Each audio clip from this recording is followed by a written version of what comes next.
article. Here we go. July 14th, 2020, Nature Connection Network, Slack orientation. Thank you, Simon. Welcome, everyone. Thanks so much for taking some time out of your days, whatever you're doing these days, to have a conversation with us about communication and collaboration. And one of the tools that we're contemplating, or actually trying it out, we've actually jumped right in, and that is Slack.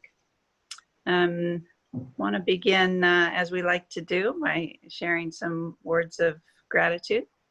And I guess I'll invite Jeannie to share first, if that's okay, and then we'll pass it around.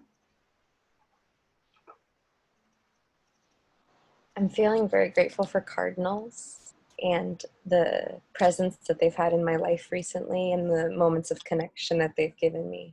So the joy that brings. Mm. Maggie, it seems in my view as though you're sitting next to Jeannie. Would you like to share? Sure. I'm feeling really grateful for moments of spaciousness, or that create space in my day that otherwise feels packed from end to end with life and work and everything, family and stuff. So any brief moments of spaciousness, I have a lot of gratitude for those. Thank you. Lucy, how about you?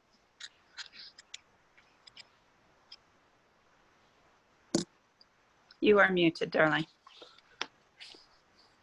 Sorry. I'm feeling grateful that I have a yard that's, about an acre, so that I have areas that I'm tending and that I can easily be outside and get to know the birds and really know who's there. And I've gotten to spend a lot more time in my yard in the last few months than normal, and feel really blessed to have that.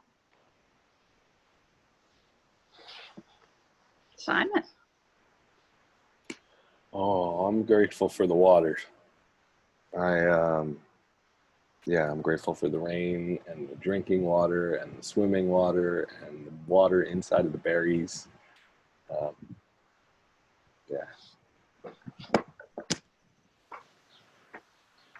Thank you. I'm not able to see the full compliment, so I just want to make sure that everyone's had a chance to share. I will join you in all of those things and add that I'm feeling especially grateful today for the technology that allowed me to enjoy a video of some dear friends and their newborn baby, beautiful, chunky baby boy.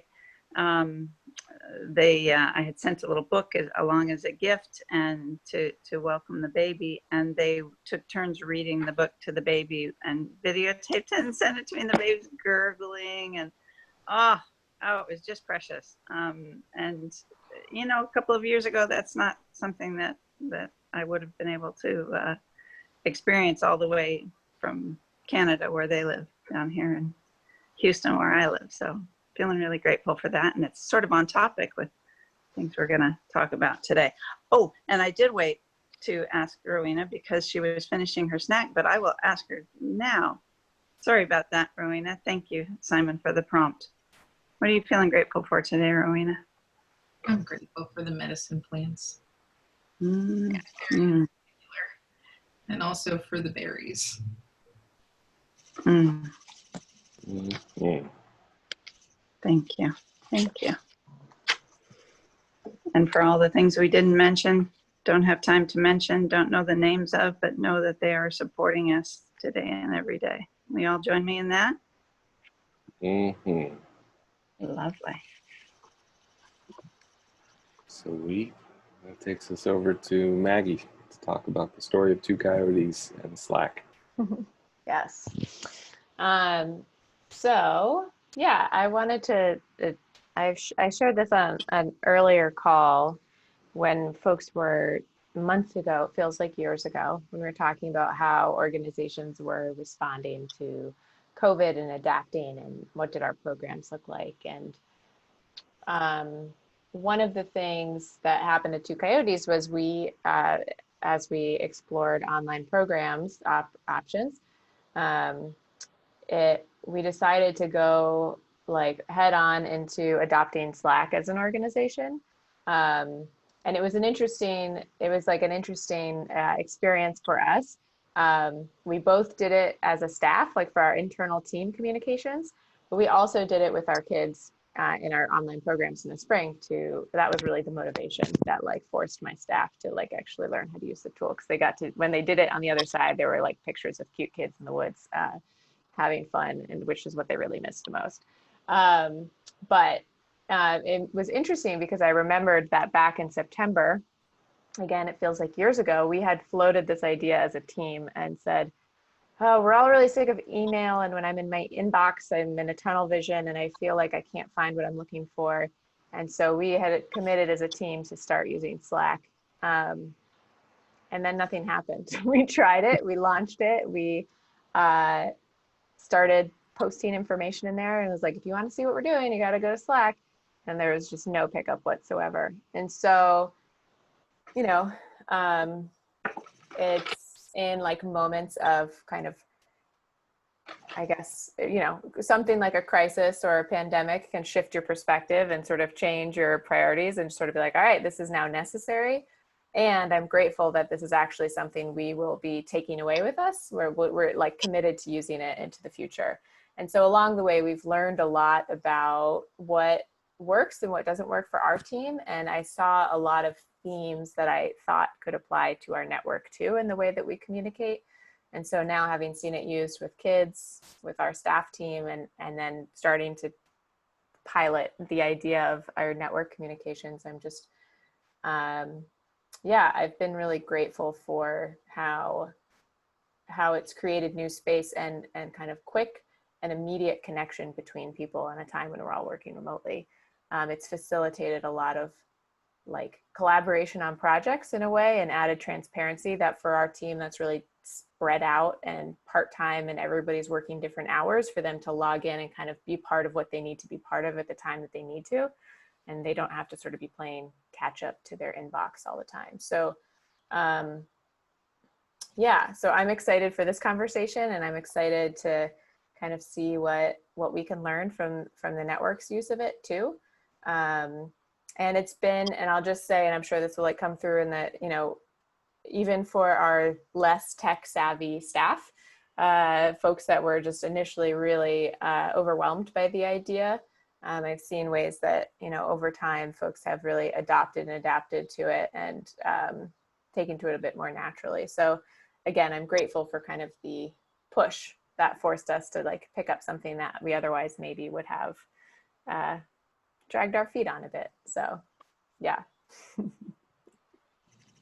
I'll pass it back to Lisa. Thank you, Maggie. I love that story of the initial reluctance, and then wait, there's some cute kids here. I think where we're going next is to ask why each of you took some time out of your day today, and what your sort of level of interest is, whether it's personal, organizational, or how you see it as a part of the Nature Connection Network. Can we have a quick round? Is that what you were thinking, Simon? Yeah? That sounds great. You want to call on people again, like you did with gratitude? I do, but I promise not to forget anyone this time. Jeannie, you want to start us off?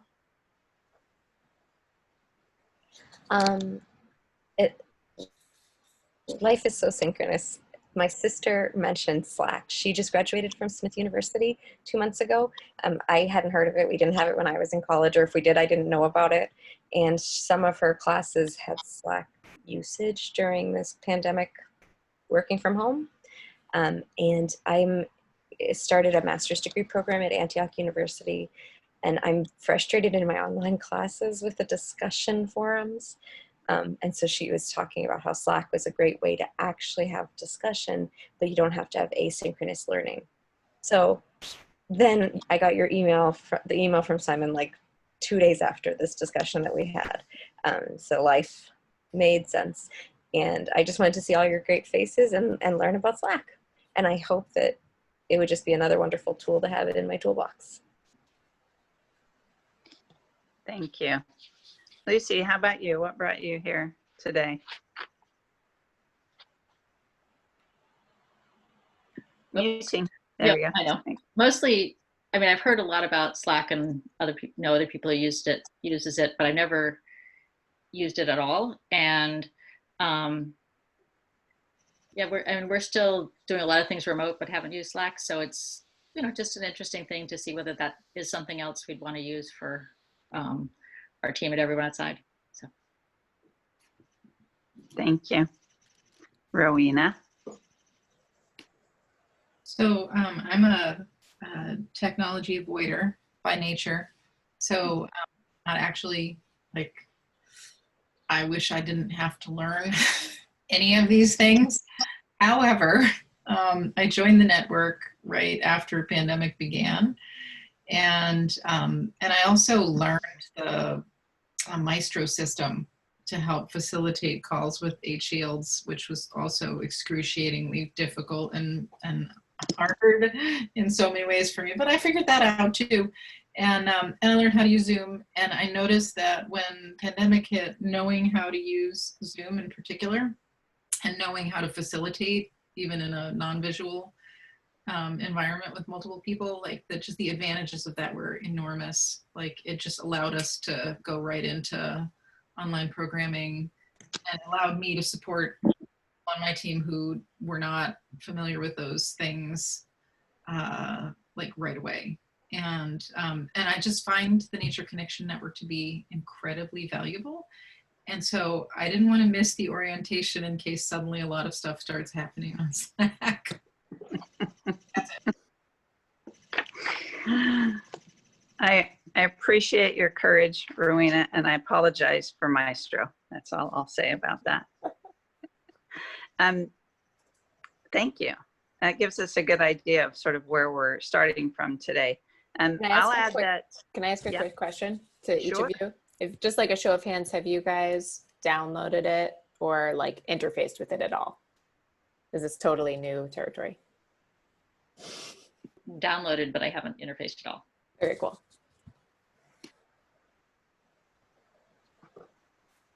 Thanks for that, Maggie. I will say that I hear reluctance. I hear it from most people, even folks much younger than me who appreciate and even have an affinity for technology. But I know that working in a group, there's going to be varying levels of enthusiasm and engagement. And I'll just say that, as a sort of senior member of this group and even within the wider network, that I probably have the least experience. So for today, just to set the tone, I have the least experience between me and Simon and Maggie. But I bring a great deal of enthusiasm because I have an affinity for what it can do and what it can take the place of. So I'll just say that's why I'm here today.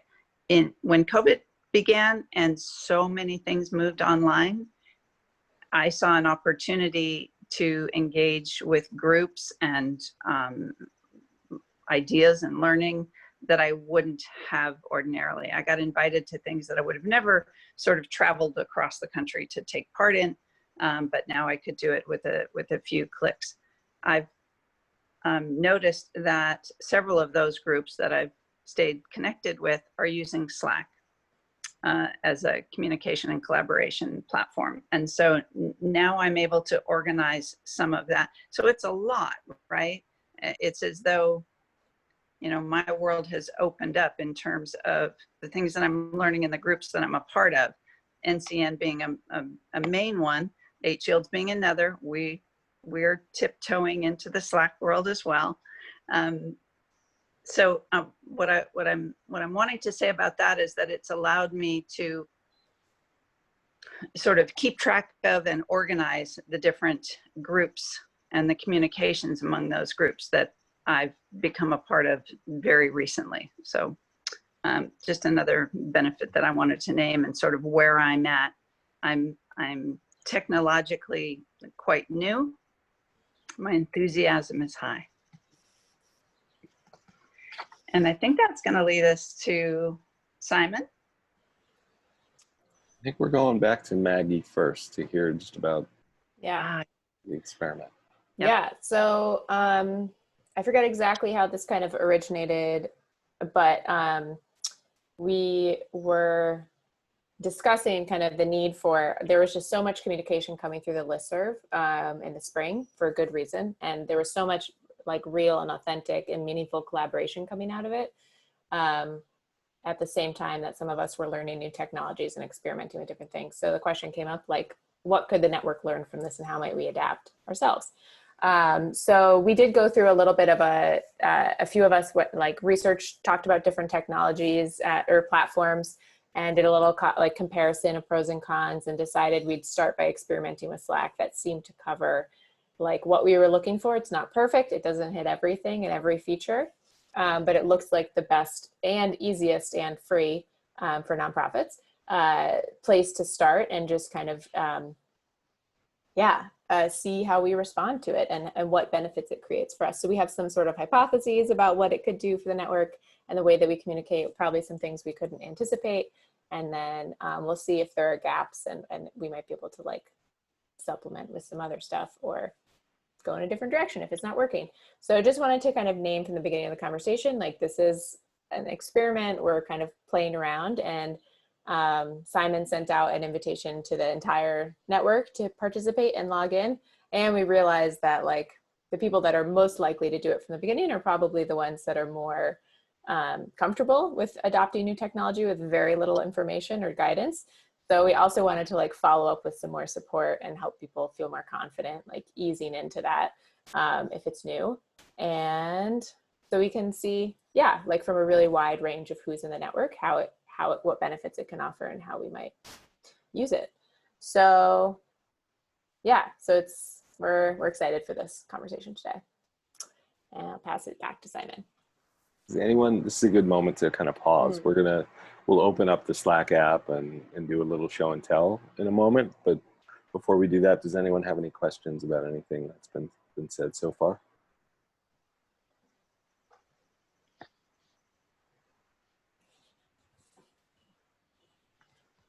All right, show and tell time then.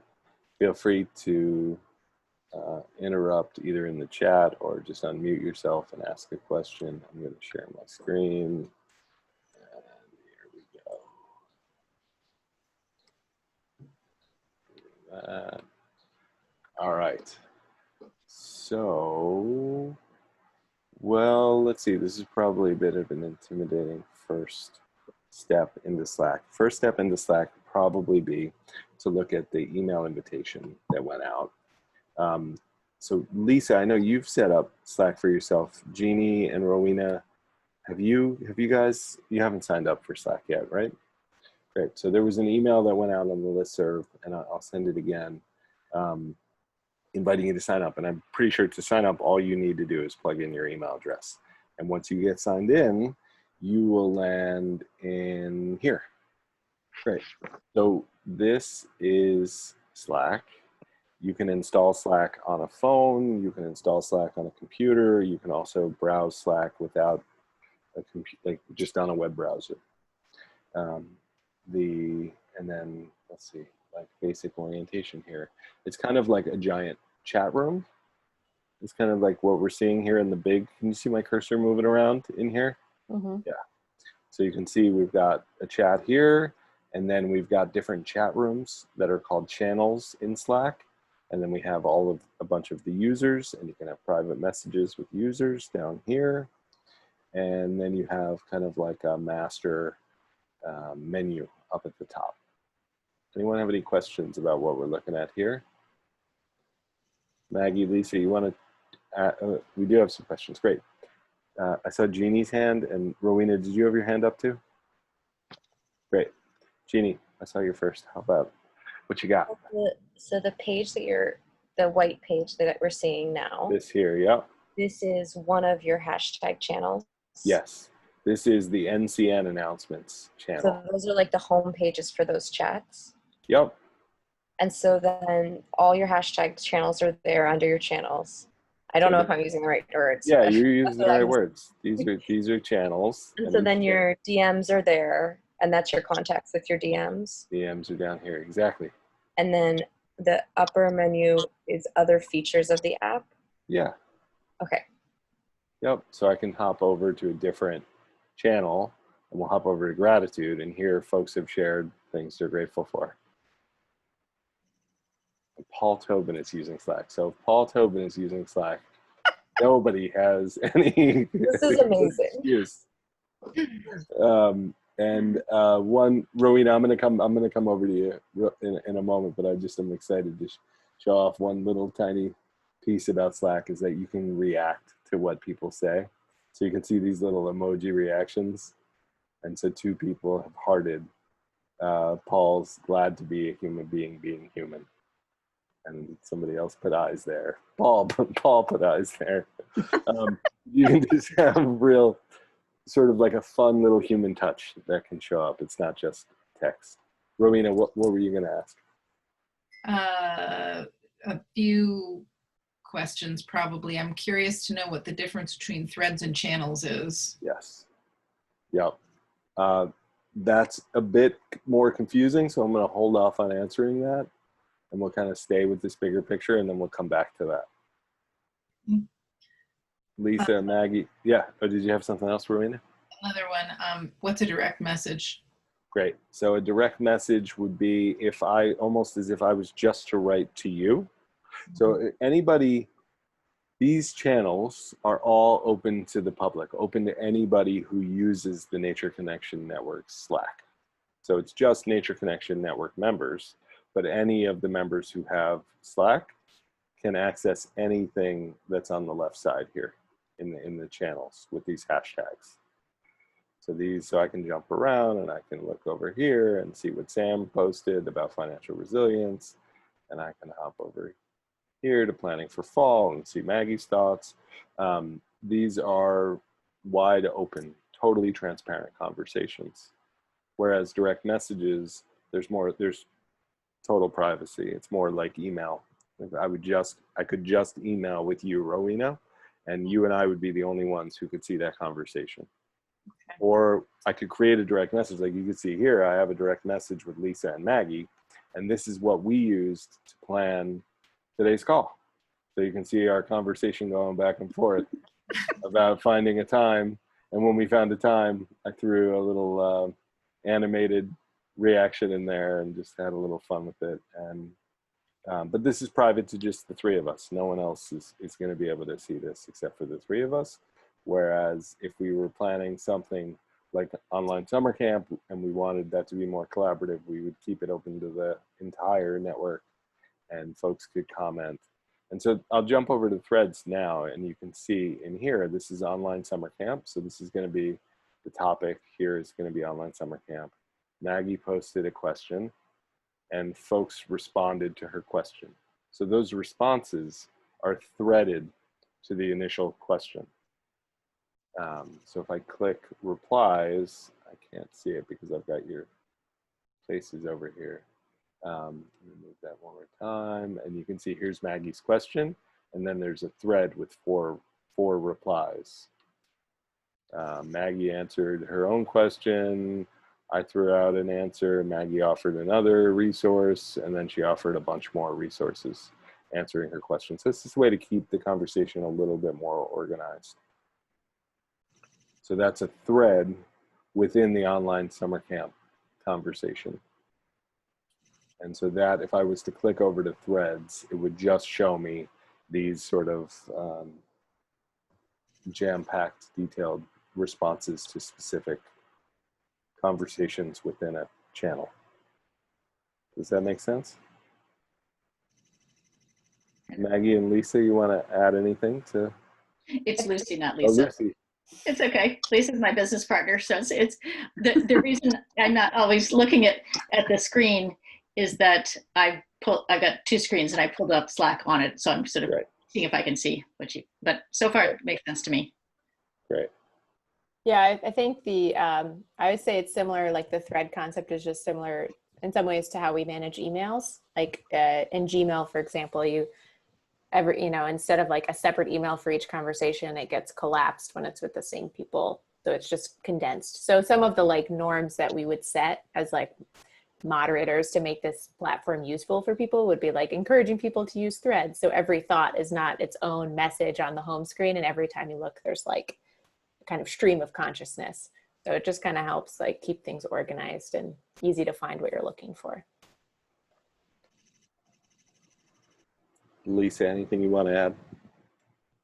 I thank you, Simon. I would only add that in terms of having access, so everyone who's a part of the workspace that we call Nature Connection Network has access to each of those channels. That's a transparency that I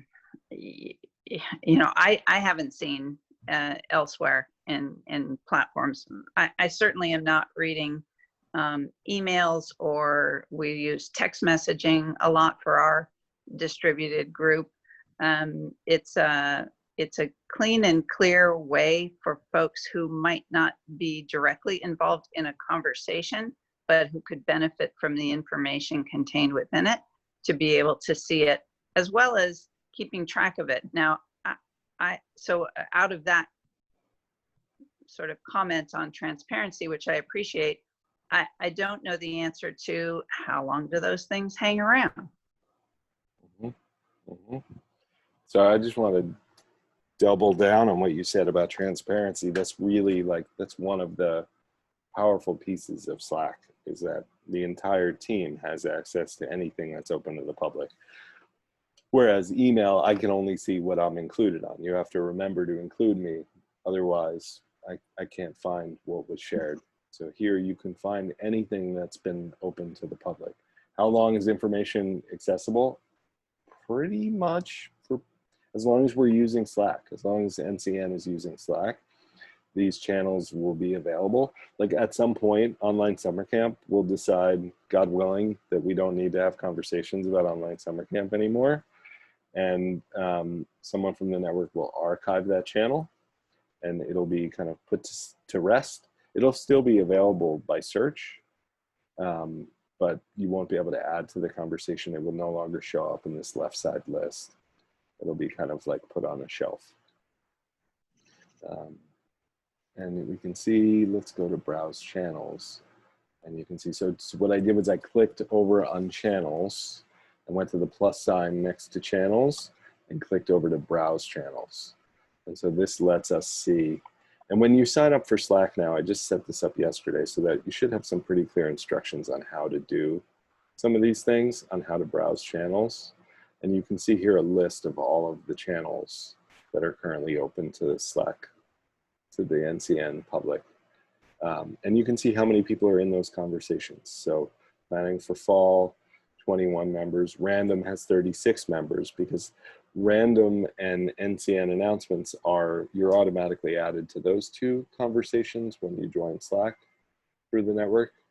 So they're gonna have the greatest member count, whereas these other conversations like financial resilience, SBA programs is so specific. Right now, only one person is interested in or is participating in that conversation. But financial resilience, which is going to be applicable to a wider group, has 19 folks participating in that conversation. And you can click over and see the conversation. I'm going to go back one more time and look at the financial resilience. And I can eavesdrop on the conversation without joining it. So I can just look and see what's happening in this financial resilience SBA programs chat. There's nothing there. And if I want to join it, I can hit the little join channel button, and then it would just be David Brownstein and I having a conversation, but it would be a transparent conversation that anyone else can refer to or join in the future. Jeannie.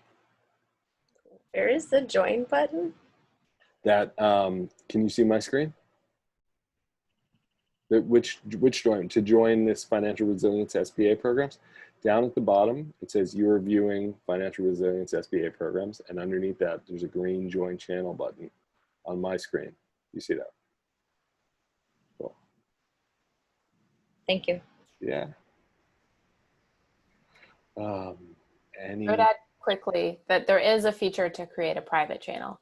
There you So like our norm or our default would be open and transparent, but if for some reason, like in our example at Two Coyotes, especially with like the community with kids, for obvious reasons, there are channels that are staff only. And so we might have some reason for that to happen here. And so you can set up a private channel that is just for the folks that are invited to that group, and you can obviously see who that is, and people can't search for it and just join it without being added specifically. But again, our norm would be open and transparent. That prompts me to ask the question around joining the workspace that's intended for Nature Connection Network members. And is there a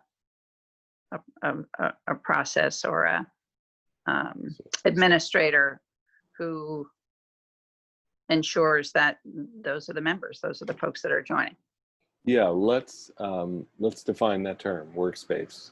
So Lisa mentioned that she's been connecting to a whole bunch of new organizations during COVID, and many of them are using Slack. So one of the cool advantages to using Slack is Lisa goes into the Slack app on her phone or on her computer, and then she can jump workspaces. So she can jump into the Nature Connection Network's workspace and see conversations that are exclusively with NCN. And then she can jump out of NCN's workspace and over to H-Shields and participate in H-Shields conversations there. And it keeps them very separate, whereas email ends up being all intermixed. So within the workspace, Lisa, your question was, within the Nature Connection Network, how are we kind of inviting folks to join Slack and then ensuring that it's the right folks that are participating in Slack conversations? Yes. Yep. Right now, the Slack invitation is open to anyone on the Nature Connection listserv. And I'm currently evaluating, the Nature Connection Network right now is evaluating tools that'll help us to keep our membership list better in sync with our Slack list. As we Thank you. own our membership system, that becomes more and more possible. And let's see, what else can I show you in here? Anyone have any other questions about what we're looking at right now? So another piece that you can do with Slack is you can, let's go to notifications. So I can set my notifications in here, pause notifications. So I can do this on my phone, or I can do this on my computer. And I can pause notifications so that I don't get any notifications for a day, an hour, a week, whatever I want. I can also set a notification schedule. So I can tell Slack, right now Slack believes I am available every day between the hours of 8 a.m. and 10 p.m. And if you message me after 10 p.m., my phone won't vibrate, my computer won't, ta-da, and other people can see that I'm not available during those hours. I can also, so here we go. Here's the notifications preference panel. So right now I have Slack. I like to know that people are using Slack. So I have like pretty gregarious or chatty Slack notifications. So it right now notifies me about any new messages. By default, Slack is only going to notify me about direct messages, mentions, which I didn't talk about, and keywords. That's by default. Slack is only going to notify you when somebody's talking to you, basically, or talking about something that you've specifically told Slack you want to know about. I have it set so I know I just hear about anything that's new. And that setting by default applies to my phone as well as my computer. Anything I change here will apply to my phone too. And then you can set keywords. So you can set it so that like anytime somebody says the word Maggie, Slack will notify me on my phone. Or anytime somebody says the word porta potty, and we'll spell it a bunch of different ways, right? Like anytime somebody says that, it's going to buzz my phone. Or if I'm really interested in grants, or you know, like coyotes, like whatever, you can set it so that anytime somebody mentions those words, and you can put as many words as you want in here, you just comma separate them.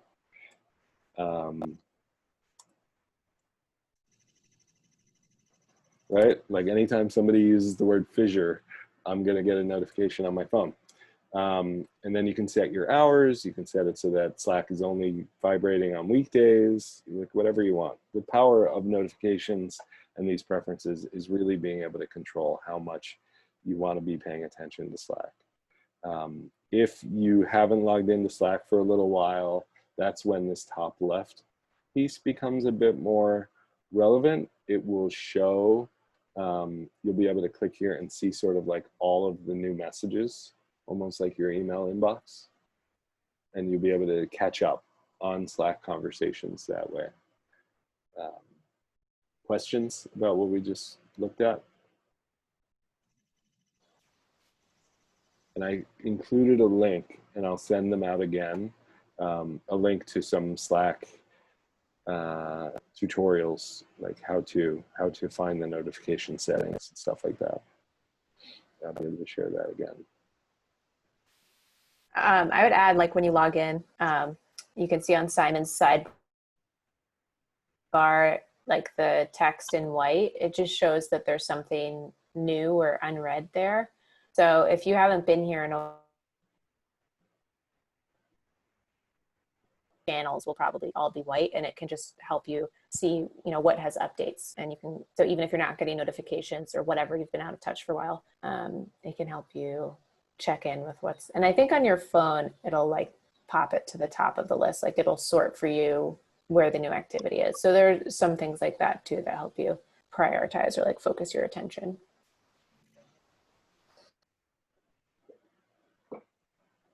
Is that too much? Do you want to hear like one or two other little things? I want to just tease these other pieces. So there's other apps that integrate with Slack.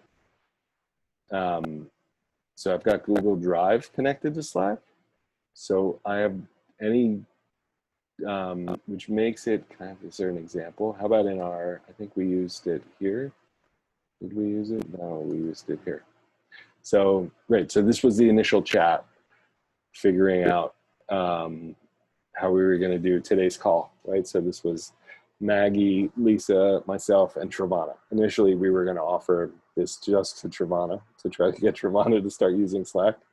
And so the four of us were in a conversation, and we decided that we would open this up to the NCN network wide, and we would do it on Tuesday. So I was like, let's announce it. So to help us with that announcement, I created a Google document with a draft of the announcement. And then I shared a link to that announcement draft in our chat.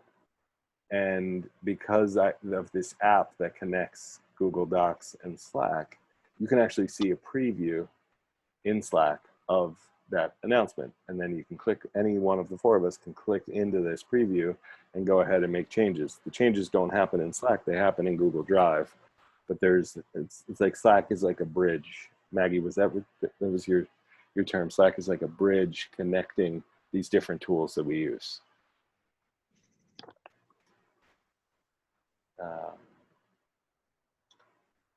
Likewise, you can connect Zoom and Slack. I don't think I have Zoom and Slack connected right now. For me, it's just a link, but if they were connected, it would show another little preview thing and log right into my Slack. And then the third app that I use a bunch are GIFs. So, which is really fun. That in any chat, you can just type /Giphy, or you don't even have to remember that anymore. You can click on this little lightning bolt shortcuts thing. Sorry, this is probably a bit much, but then you can click on find and share a GIF, and you can type anything you want. So let's see, gravity. We'll put a GIF related to gravity into this chat. And then if we go down, there's now this random floating dog in space. Jeannie, did you have a question?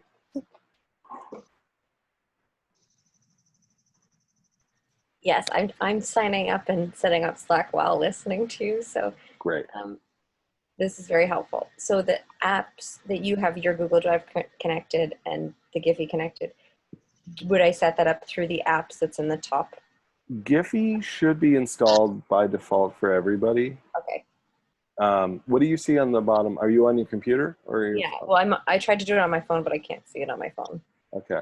So now I'm on my computer, and on the bottom. And on the bottom, do you see apps down here? No. And you don't see apps at all down there? No, it's not. There's nothing under direct messages right now. Okay. But up at the top, you do see apps. Yeah. Great. Yeah, so you can just type in there and search, Okay. and click Google Drive and activate Google Drive. Thank you. I'll try that now. Yeah. And I'm going to send you a quick, not invite. I'm going to go to Wait, plus how did sign you, here. What was your question? the Google Drive, I was looking at mine at the same time, sorry. How did you get to the point where you could connect it to Google Drive? To connect it to Google Drive. So over on the top left under apps, Under apps, okay. click apps, and then you can browse the app directory. You can add any of these. Wait a second, I'm not seeing apps, so let's see, where am I going wrong? I just have threads, oh, show more, maybe that's, yep, got it. Yeah. Okay, that makes Cool. sense. Cool. Any other questions? It looks like you can with some other things. If I was saying that if you use the @ sign, you then get a choice to mention people so that they're directly tagged in. Yes, and that'll send a note. For most people, their notifications are set only to give them a buzz when somebody asks them. So that's a really helpful way to get somebody to pay attention if they haven't responded.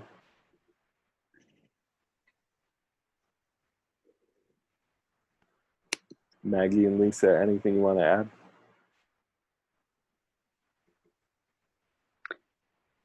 I'll add something that is secondhand, but I still feel it's important. When you spoke about notifications, Simon, it does feel as though, just like any other app or platform, you can set your notifications to your liking on a particular day or as you use it. What I've been told about using Slack that's appreciated by lots of folks who may have been feeling overwhelmed and a lack of separation, especially as we moved from working out in the world to working at home, that there's the ability to sort of silence it and create boundaries around your availability. And that's something that I appreciate as someone who has worked from home for a long time, but also felt that sort of creep of 24/7 messages and whatnot of a work nature.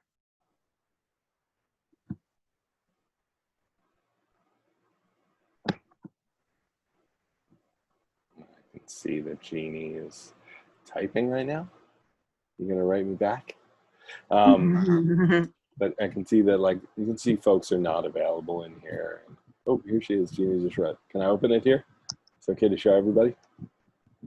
Woohoo! I'm doing this new thing. Yay! I'm gonna throw a little.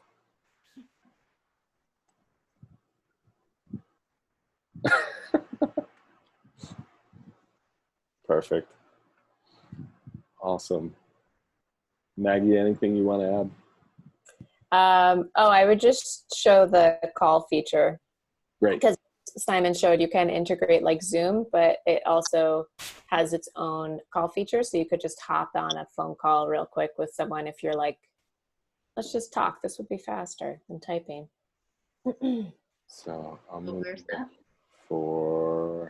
So here's the conversation online summer camp. And let's say I was really interested in something Maggie had just said. I can click on Maggie's name, see her profile. I can message her. I can see her full profile, which shows me even more about her, her email address, but I can call her right from either from her profile or from just clicking on her name and hitting call. And if I click call, it'll connect us like voice over IP through the Slack app. You can do that on the sidebar too. I can click Genie and then go to this little phone up at the top and it'll let me call you. And you could even do it with a group. So if like Simon went to our group chat, you can like activate a call. So if I hit, keep going, sorry. Yeah, no, it's nice because if you hit it, I mean, we can just, I don't know if it'll be disruptive, but it'll show you, and basically like we get notified that someone's calling us, but we have to like, and then in the chat, it should also say that this call is happening, and on our page, it'll say, you know, you have the option to join this call. So, and then it shows a record that a call happened and how many people joined. And oh, look at that. Yeah. So it has a little bit of that. Very cool. One person, just me. Sad dog floating in space all alone.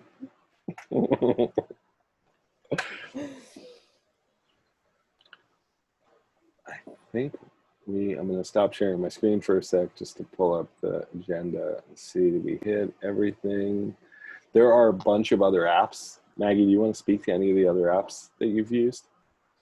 Yeah, I was just saying you can kind of, if that's appealing to you, it's certainly not required to use the basic functions of Slack, but if you get excited by this kind of thing, there are, like you could see in the directory, a million things, but some of the ones that I've seen others use are their like to-do lists, like you can create little tasks that are easy to check off, and you can even assign them to somebody in Slack. You can create a poll for the group. So again, instead of just like going back and forth in chat mode, you can just be like, great, we're gonna make a decision, everybody vote. I think Simon tested that out with our group already. Yeah, let me show that off. There are like, I've seen in other groups like icebreaker games. I've never played around with that, but I think there's a lot of different types of functionality. So yeah, there you go. So you can see there was like, should we invite everybody on NCN to join Slack? And you just click 1, 2, or 3, and it would put your name next to as a voter. And then you can also set it so that like you can hit this little shortcut button and set a reminder for yourself. So set a reminder today at 4 p.m. Remind me to walk outside. So now at 4 o'clock, Slack is going to remind me to walk outside. And I could probably even set a reminder for Maggie to walk outside. Yeah, try that. I need it. Set a reminder. Oh, maybe you need it. Maybe it would be a task and not a reminder.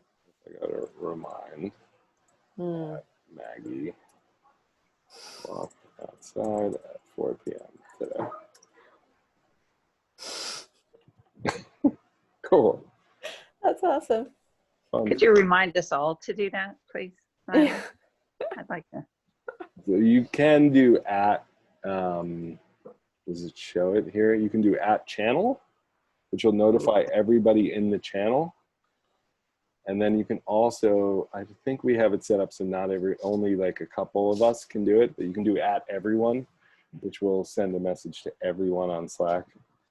But that could be really annoying, so I think it's limited, but you can notify everyone on the channel.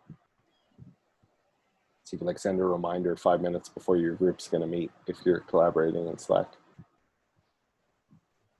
Sweet. All right, I'm gonna stop sharing my screen and we can open the floor to questions.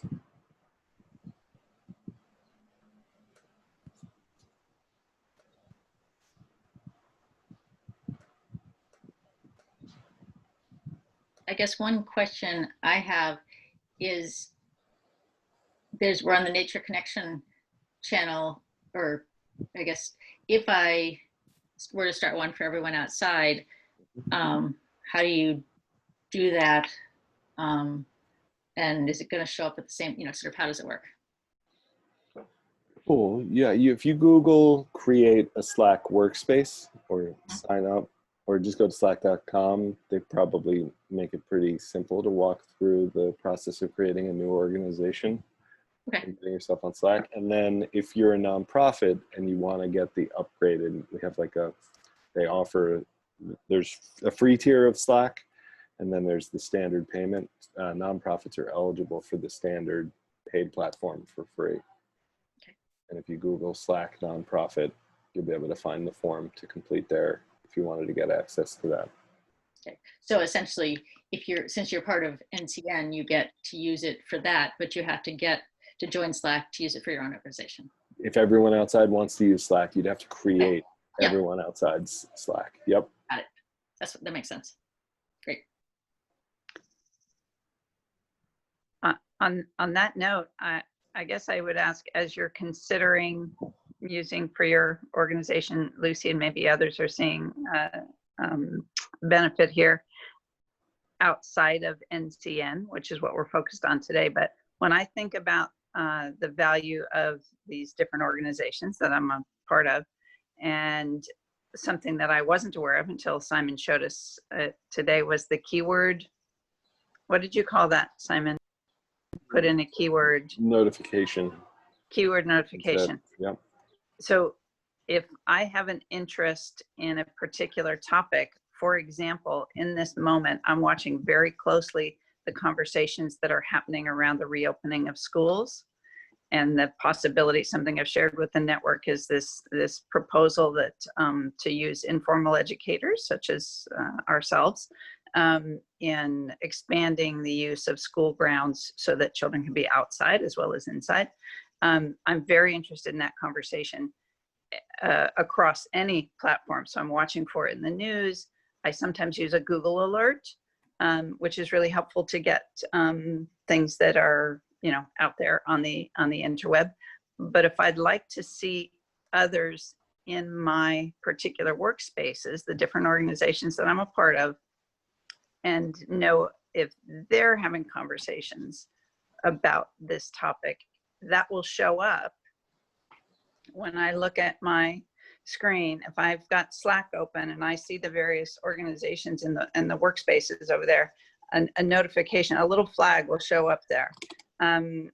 I really appreciate that as a pretty simple way to keep current information on a particular topic coming my way.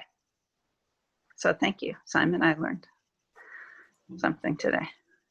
Many things, but that's one of them. I was in a different Slack group for summer camps, like how camps are responding to COVID in general, just and I was posting something, and I was sort of griping about use of Active as a registration software. And I was like, I don't remember what it was, but it's probably, many things to gripe about. And I swear I got emailed by them within a few days, being like, hey, we just want to check in. How are things going? Are you aware of our new feature? And I was like, oh my God, they have, for, good reason, they're camp professionals, but they had I'm sure a keyword set for their name. And they were on it. I was like, wow, I wish you had this good customer service other times. But so there are many ways to use that feature, but it works. Rowena, I'm noticing you're quietly contemplating. Anything coming up for you? Thank you so much for asking. I'm really just soaking it in. I plan to get on to Slack after the call and do my noodling session then. Brilliant. And feel free to reach out definitely feel free to direct message me on Slack. I imagine that Maggie and Lisa are also happy to answer questions. Of course. Cool. Thank you, everybody, for taking time to join us today. Yeah, thanks, everyone. I have to go outside in 2 minutes, so we're right on time. Thank you so much. This is very helpful and great to see you all. Thank you. Lisa, since you started us off, would you wrap the call? Oh, I'd love that. Thank you. Thanks so much to everybody for bringing your time and your energy, your beautiful faces, and your intentions around working collaboratively and staying transparent communication. Thank you, Simon and Maggie, for creating this space for us. I'm really grateful. And everybody off. Enjoy the rest of your day. Woohoo! Bye, Bye, everybody. Thank you. Bye-bye.